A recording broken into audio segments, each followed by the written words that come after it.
ঘাটাল বইমেলা বিষয়ক আলোচনায় এগিয়ে এলেন কবি, সাহিত্যিক, শিল্পী, লেখক, শিক্ষক সহ বইপ্রেমী মানুষদের অনেকেই। গতকাল 22শে ফেব্রুয়ারি ঘাটাল বইমেলা বিষয়ক আলোচনার ডাক দেয় ঘাটাল মহকুমা প্রেস ক্লাব। সেই ডাকে এক ছাতার তলায় আসেন ঘাটালের কবি, সাহিত্যিক, শিল্পী, লেখক, শিক্ষক সহ বইপ্রেমীদের অনেকেই। আলোচনায় যোগ দেন ঘাটালের মহকুমা শাসক সুমন বিশ্বাস। উপস্থিতির সংখ্যা ছিল সন্তোষজনক। প্রথম দিনের আলোচনায় ঠিক হয় ঘাটাল মহকুমার নিজস্ব বইমেলা চালু করা সম্ভব, বইমেলা করা যেতে পারে এবং ঘাটাল মহকুমা বইমেলা হবে।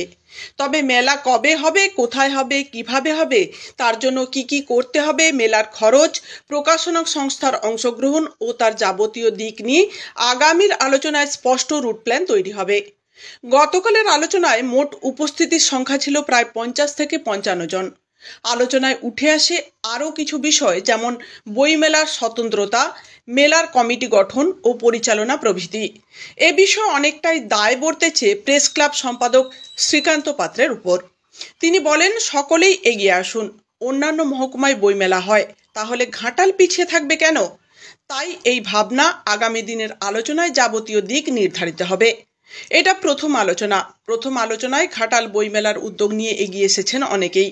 আগামী দিনে আরও সংখ্যক বইপ্রেমী এগিয়ে আসবেন এবং সুচিন্তিতভাবে যাবতীয় দিক বিবেচনা করে ঘাটাল বইমেলা হোক, এটাই চাই। তবে মহকুমা প্রেস ক্লাবের উদ্যোগে ঘাটাল বইমেলা হবে এমনটা নয়। বইমেলা করবেন বইপ্রেমীরা। প্রেস ক্লাব চায় ঘাটালে বইমেলা হোক, তাই এই ভাবনা নিয়েই আলোচনার ডাক।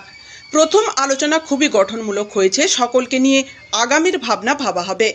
ঘাটাল থেকে মনসারাম কর ও পাপিয়া বন্দ্যোপাধ্যায়ের report, Ghatal Republic TV digital media.